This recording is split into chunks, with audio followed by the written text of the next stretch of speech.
नमस्कार दोस्तों, मैं मंजीत सिंह अरोड़ा फिर दोबारा हम सिंचाई विभाग वालों के पास आए हैं। जो ये लोग यहाँ थे, इन्होंने पेपर दिया था, ये ठगा महसूस कर रहे हैं। बहुत स्थिति खराब है प्रदेश में, जिस प्रकार से धरने की राजनीति कहा जा रही है। क्या नाम है आपका?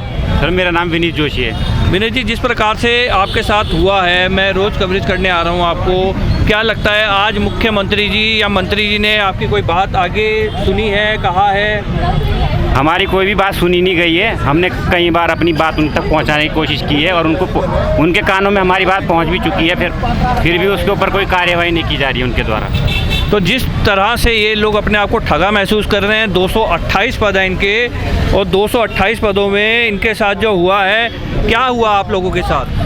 जैसा कि मेरे साथी ने बताया, हमारा जो आयोग जो एग्ज़ाम करवाता है कनिष्ठ अभियंता जूनियर इंजीनियर के लिए, उसके लिए से अध्याचन गया था शासन से सितंबर 2021 में। उसमें विभिन्न विभागों के पद थे, PWD, RES, पंचायती राज, जल संस्थान, अन्य विभागों के पद थे। लेकिन जब इसकी विज्ञप्ति जारी होती है नवंबर 2021 में, 26 नवंबर 2021 को, तो उन पदों में से 228 पद जो सिंचाई विभाग के हैं उनको हटा दिया जाता है। उसके पश्चात हम लोग आयोग जाते हैं, वहाँ पता करते हैं कि क्या कारण रहा इसका।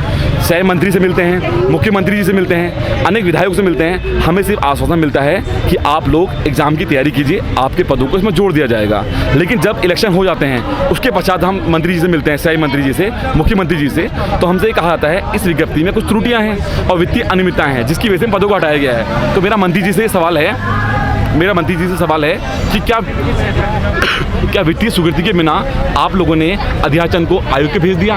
अगर अध्याचन भेजा गया है, पदों को स्वीकृत किया गया है, तभी तो अध्याचन आयोग को भेजा गया है पदों की परीक्षा करवाने के लिए। क्या ये सिर्फ चुनावी मुद्दा था इलेक्शन से पहले, युवाओं को अपने प्रति आकर्षित करने के लिए पार्टी के प्रति?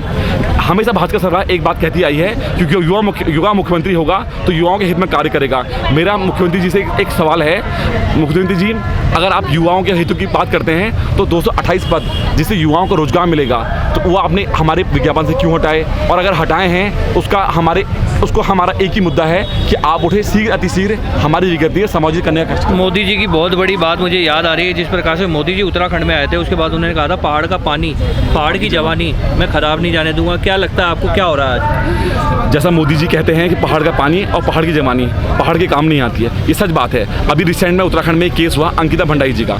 अगर उनको रोजगार मिल पाता है उत्तराखंड में, तो वो किसी रिसोर्ट में या किसी बाहरी क्षेत्र में कार्य करने के लिए उनको मजबूर नहीं होना पड़ता। हो सकता है कि अभी हमारे साथ जो छात्राएं जुड़ी हैं, भविष्य में उनको रोजगार ना मिल पाए, तो हो सकता है कि एक नई अंकिता भंडारी वाला केस फिर से सामने देखने को मिल सकता है। और अगर हमारी जो मांगे हैं इरिगेशन पोस्ट ऐड करने की, अगर हम उसे ऐड नहीं कर, अगर वो कल ऐड नहीं होती है, तो हम छात्रों ने कल से आमरण अनशन के लिए बैठने का आह्वान किया है। और किसी छात्र के साथ कुछ गलत होता है, किसी प्रकार की मिसहैंडलिंग होती है, तो उसके पूर्ण जिम्मेदार उत्तराखंड सरकार होगी। धन्यवाद। तो बहुत बड़ी बात छात्रों ने कह दी है कि आमरण अनशन अब शुरू होगा, और कहीं ना कहीं ये जो है सरकार के लिए मुसीबत साबित होने वाला है, क्योंकि लोकसभा चुनाव दस्तक दे रहे हैं उत्तराखंड में, और कहीं ना कहीं भाजपा को भारी नुकसान हो सकता है। जिस प्रकार से ये लोग जो है धरने पर बैठ गए हैं। आगे क्या नाम है जी आपका? अंबिका।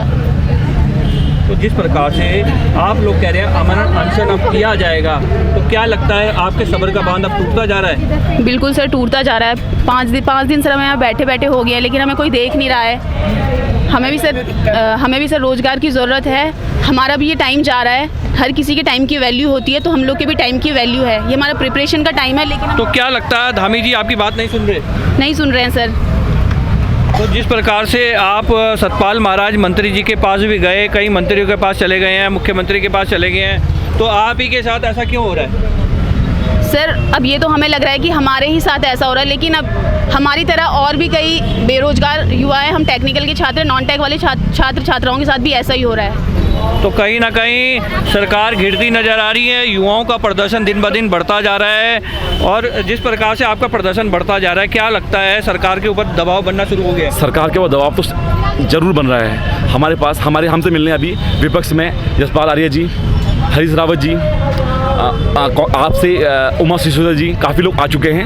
हमें विपक्ष का पूरा सहयोग मिल रहा है। लेकिन मैं लास्ट में एक ही बात कहना चाहूँगा, अगर हमारी पोस्ट ऐड नहीं होती है, कल से हम आमरण अनशन करेंगे। और लास्ट में एक बात है, याचना नहीं अब रण होगा, जीवन जय या मरण होगा। धन्यवाद।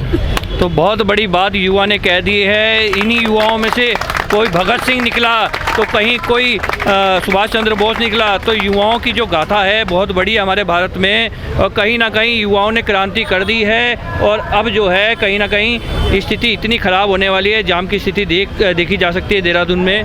क्या नाम है आपका? सर मेरा नाम रमित सिंह है। मैं सर्वप्रथम आपका धन्यवाद करता हूं कि आप हमारी कवरेज के लिए आए। नहीं तो और भी मीडिया वालों को हमने बोला है, उन्होंने कहा कि आपका एक ही मुद्दा है, बार बार यही उठाएगा।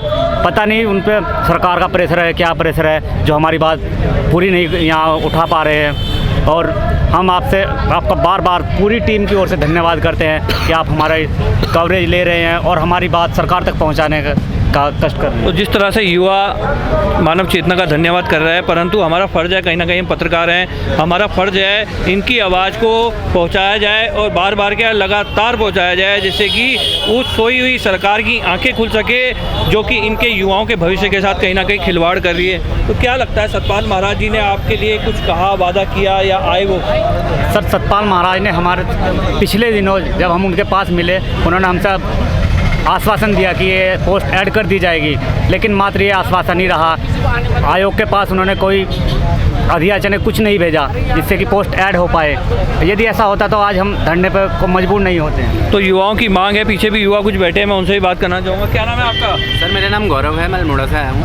अल्मोड़ा से आप कितनी दूर से आए हैं और 13 जिलों से करीबन लोग आपके पास आ चुके हैं, यहाँ पर इकट्ठे हो चुके हैं। तो क्या लगता है, सरकार नहीं मानती आपकी मांग, तो आप क्या करेंगे? सर फिर हम यहाँ पे बैठे रहने को मजबूर होंगे और जब तक ये ऐड नहीं होंगे हम यहीं पे बैठे रहेंगे। तो कहीं ना कहीं आपके नेता लोग कह रहे हैं कि इस प्रकार से आमरण अनशन किया जाएगा। हाँ सर, आमरण अनशन बिल्कुल किया जाएगा। हमें बिल्कुल पसंद नहीं है आमरण अनशन करना, बट अब मजबूरी है, क्या करें, बैठना पड़ेगा। तो स्थिति बहुत गंभीर है। कहीं ना कहीं ये लोग जब आमरण अनशन करेंगे, इनके परिवार वाले भी इनके साथ आके बैठेंगे, तो 10,000 की संख्या करीबन यहाँ पर जब देहरादून में जाम लगा देगी तो क्या होने वाला है? क्या लगता है आपको, जब आप आमरण अनशन करेंगे तो परिस्थिति क्या होगी देहरादून में? हो सकता है कि काफ़ी ज़्यादा मात्रा में छात्र आएँ और हमें सहयोग करें। उसकी जिम्मेदारी हम छात्र नहीं ले सकते कि क्या होगा। हम इतना ज़रूर कह सकते हैं कि हम तब तक नहीं हटेंगे जब तक हमारी पोस्ट ऐड ना हो जाए। तो आंदोलन की राजधानी कहा जाए तो मेरे ख्याल से गलत नहीं होगा। कहीं ना कहीं देहरादून आंदोलन की राजधानी बनती जा रही है। एक महिला और भी है। मैडम क्या नाम है आपका? क्या नाम है? शांति बिस्ट्री। आप कहाँ से आए हैं? उत्तरकाशी से आए हैं। तो कहीं ना कहीं महिलाएं भी यहाँ पर बढ़ चढ़कर हिस्सा ले रही हैं, क्योंकि छात्र हैं, इन्होंने परीक्षा दी, निकले हैं, उसके बाद कहीं ना कहीं विभाग ने इन पोस्टों को हटा दिया। क्या है मामला जो हटा दिया गया, वो अभी तक सामने नहीं आ रहा है। सतपाल महाराज जी लगातार इनको कह रहे हैं, आश्वासन दे रहे हैं, पर आश्वासन पर कहीं ना कहीं सरकार अभी खरा नहीं उतर पा रही। क्या लगता है कि सतपाल महाराज जी आपके लिए आगे क्या करेंगे? सतपाल महाराज जी को ये ऐड करानी ही पड़ेगी, क्योंकि जब तक हमारी मांग पूरी नहीं होगी हम यहाँ से हटेंगे नहीं। कल से हमारा 2 अक्टूबर से आप उनके आवास में गए? जी पहले गए, हमारी मांग कुछ नहीं हो, जिसके कारण आज हमें अनशन कल से 2 अक्टूबर 2022 से हमारा आमरण अनशन जारी होगा और ये तब तक जारी रहेगा जब तक कि हमारी मांग पूरी नहीं होगी। 228 पोस्ट ऐड नहीं हो पाएगी। तो कहीं ना कहीं जो है सरकार गिरती नज़र आ रही है। आंदोलन पर आंदोलन हुआ, इन युवाओं ने ठान ली है कि कहीं ना कहीं इंसाफ लेकर ही यहाँ से जाएंगे। इनके नेता जो कह रहे हैं, उन्होंने साफ तौर पे कह दिया है आमरण अनशन होगा, आंदोलन होगा, लोग उनका सहयोग करने आ रहे हैं और इसके लिए वो जिम्मेदार नहीं होंगे। कितने युवा, क्या लगता है आपको, कितनी भीड़ यहाँ पर इकट्ठी हो सकती है? अभी हम लोग 100 की संख्या में हैं। आने वाले दिनों में यहाँ छात्र बढ़ेंगे। महाराज जी से निवेदन है कि शीघ्र अतिशीघ्र हमारी विज्ञप्ति में इन पदों को जुड़वाइए। और आपने कई बार हम लोगों से आश्वासन दिया है, हमें हमारे सामने ये बात बोली है कि इन पदों को ऐड कर दिया जाएगा। ऑन रिकॉर्ड भी आपने बोला है, अब डिप्लोमा संघ के अधिवेशन में आपने बोला था कि इन पदों को ऐड कर दिया जाएगा, ऑन रिकॉर्ड। उसके बाद भी आप अपनी बात से मुकर गए। क्या यही एक महाराज को, ये संत को शोभा देता है? ये नेताओं वाले गुण आप में कब से आ गए महाराज जी?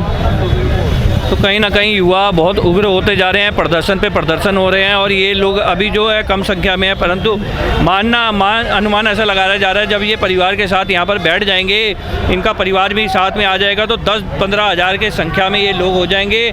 तो सरकार के लिए बहुत बड़ी मुसीबत खड़ी होने वाली है। कहीं ना कोई पुलिस प्रशासन भी सख्ती दिखाएगा, परंतु क्या हो सकता है ये तो आने वाले दिनों में ही होगा। परंतु मेरा भी निवेदन मुख्यमंत्री से यही है, धामी जी आप बहुत अच्छे इंसान हैं, मैं कई बार आपसे मिल चुका हूँ, आप इनका काम करिए और जिससे कि लोकसभा चुनाव में बीजेपी आगे आ सके और बीजेपी कहीं ना कहीं मजबूत हो सके। परंतु कहीं ना कहीं इनका काम नहीं होता तो कहीं ना कहीं ये बीजेपी के खिलाफ जाएंगे और इसका जो है खामियाजा बीजेपी सरकार को भुगतना पड़ सकता है। धन्यवाद। मनजीत सिंह अरोड़ा, मानव चेतना चैनल से। नारे लगाइए।